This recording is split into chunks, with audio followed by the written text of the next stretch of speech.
आज के इस वीडियो में हम बताने वाले हैं कक्षा 5 के विषय गणित। और ये अर्धवार्षिक परीक्षा का प्रश्न पत्र है, ओरिजिनल प्रश्न पत्र। और ये सभी जिलाओं के लिए प्रश्न पत्र लागू है। ठीक है, तो यहीं से सभी का प्रश्न आएगा। तो आप लोग अच्छे से वीडियो को देखिए, और वीडियो अच्छा लगे तो चैनल को लाइक कीजिए और सब्सक्राइब कर दीजिएगा।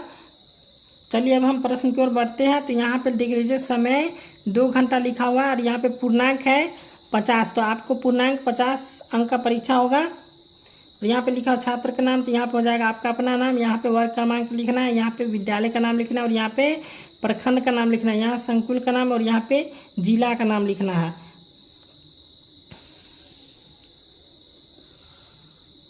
अब प्रश्न संख्या 1 है, कोष्टक में से सही विकल्प चुनकर खाली जगह को भरिए। तो यहाँ पे दिया हुआ है 1 का 1 में 11.11 को पढ़ते हैं। तो यहाँ पे क्या करेंगे, यहाँ पे ये वाला भरेंगे 11.11। ठीक है, तो ये हो गया इसका आंसर 11.11। अब दूसरा प्रश्न है, यदि किसी संख्या में दूसरी संख्या से पूरा भाग लग जाए तो दूसरी संख्या पहली संख्या का, इसका आप आंसर दे दीजिएगा, अपवर्तक कहलाएगा या अपवर्त कहलाएगा। ठीक है, अब यहाँ पे तीसरा नंबर प्रश्न है, 1 मिलियन का मान जो है यहाँ पे ये हो जाएगा। ठीक है, उसके बाद यहाँ पे 4 नंबर प्रश्न है, 5 पैसा बराबर है। तो 5 पैसा बराबर हो जाएगा यहाँ पे 0.00, यहाँ पे हो जाएगा 0.05 रुपया के हो जाएगा।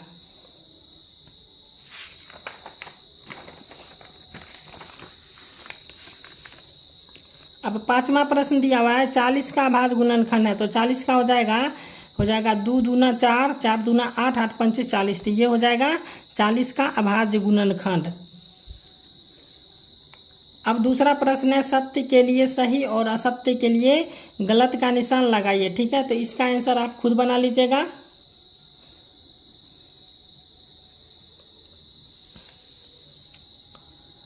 अब प्रश्न संख्या 3 है, स्तंभ अ का स्तंभ ब के साथ सही मिलान कीजिए। तो यहाँ पे स्तंभ अ है और यहाँ पे स्तंभ ब है, इसमें क्या करना है, इस दोनों को मिलान करना है। तो यहाँ पे 3 का 1 में दिया हुआ है 139 का अभाज्य गुणनखंड है। तो 139 का अभाज्य गुणनखंड कितना होगा, तो 139 का अभाज्य गुणनखंड हो जाएगा 139। अब यहाँ पे दूसरा प्रश्न दिया हुआ, सबसे छोटी भाज्य संख्या कौन है। तो सबसे छोटी भाज्य संख्या हो जाएगा 4। यहाँ पे 4 है तो लिख देंगे 4। अब तीसरा में है, भिन्न के लिए आकृति या वस्तु के हिस्से देखने के लिए क्या करते हैं, प्रत्येक हिस्से बराबर होना चाहिए। तो यहाँ पे हो जाएगा 3 का क। अब चौथा नंबर प्रश्न है, 500 + 40 + 9, तो हो जाएगा 549। तो ये हो जाएगा ख का। अब यहाँ पे 5वां प्रश्न है, 4 अंकों की सबसे बड़ी संख्या, तो हो जाएगा 4 × 9 हो जाएगा।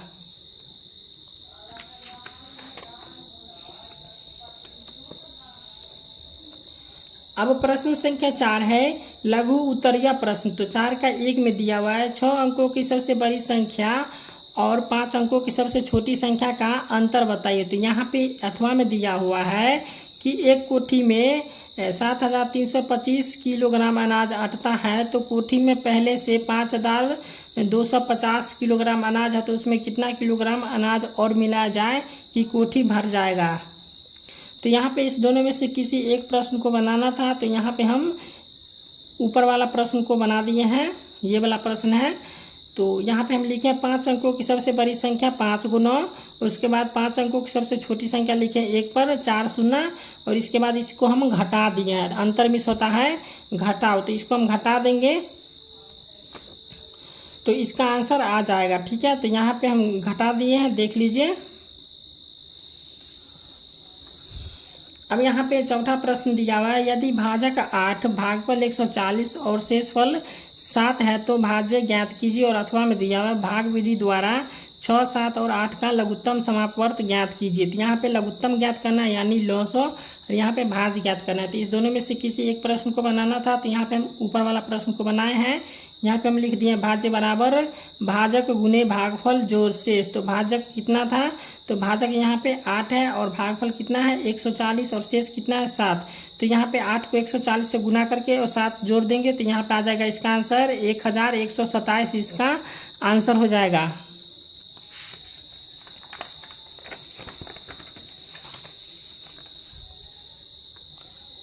अब प्रश्न संख्या 5 है, दीर्घोत्तरीय प्रश्न है। यहाँ पे निम्न तालिका को देखिए और बताइए। ये सामग्री का नाम है सेब, आम, लीची, केला, प्याज। यहाँ पे पकौड़ी चौक आरा दर प्रति किलोग्राम। तो ये पकौड़ी चौक का जो है सेब कितने रुपए मिलता है, आम कितने रुपए मिलता है, यही लिखा हुआ है। और यहाँ पे बाजार समिति दर, यहाँ पे बाजार समिति में जो है आरा दर का प्रति किलोग्राम, ये हो जाएगा पकौड़ी चौक का और ये हो जाएगा बाजार समिति का। ठीक है, तो देख लीजिए दोनों में। उसके बाद हम बतलाते हैं क्वेश्चन। तो यहाँ पे 1 नंबर प्रश्न दिया हुआ है, रमेश की मां ने बाजार समिति से 2 किलोग्राम आम खरीदा और यदि वह पकौड़ी चौक से आम खरीदा तो कितने रुपए अधिक देने पड़ते। तो यहाँ पे हम लिखे हैं कि रमेश, यहाँ पे देख लीजिए रमेश जो है सो 2 किलोग्राम आम खरीदा। तो यहाँ पे देख लीजिए कौन चौक है, यहाँ पे है रमेश ने बाजार समिति, यहाँ पे देख लीजिए बाजार समिति से 2 किलोग्राम आम खरीदा। यहाँ पे 2 किलोग्राम आम का, यहाँ पे 1 किलोग्राम आम का दाम कितना है, 40 रुपया। तो यहाँ पे हम लिख दिए 2 किलोग्राम था, तो यहाँ पे लिख दिए 2 और गुने यहाँ पे आ जाएगा 40। तो 2 को जब हम गुना करेंगे 40 से तो हो जाएगा 80 रुपया। ये बाजार समिति का दाम हुआ आम का। अब उसके बाद रमेश फिर क्या करता है कि पकौड़ी चौक से आम खरीदता है। तो यहाँ पे पकौड़ी चौक पे आम कितना रुपए मिलता है, देख लीजिए 45 रुपया मिलता है। ठीक है, तो यहाँ पे 45 रुपये मिलता है। तो यहाँ पे लिख दिए 2 गुने 45, चूंकि 2 किलो आम खरीदा। तो यहाँ पे आ जाएगा 2 और गुने हो जाएगा 45। तो इसको गुना करेंगे तो हो जाएगा 90 रुपया। और ये हो गया कौन सा चौका, पकड़ी चौक। ठीक है, पकौड़ी चौक नहीं, यह है पकड़ी चौक। तो यहाँ पे क्या करेंगे, 90 में से 80 को घटा देंगे। तो यहाँ पे कितना आ जाएगा 10। तो ये कितना 10 रुपये अधिक देना पड़ता है। ठीक है, कौन से, यहाँ पे देख लीजिए रमेश की मां ने बाजार समिति से 2 किलोग्राम आम खरीदा और यदि वह पकड़ी चौक से आम खरीदता है तो कितने रुपए अधिक देना पड़ता है। तो 10 रुपये अधिक देना पड़ता है पकड़ी चौक से। ठीक है,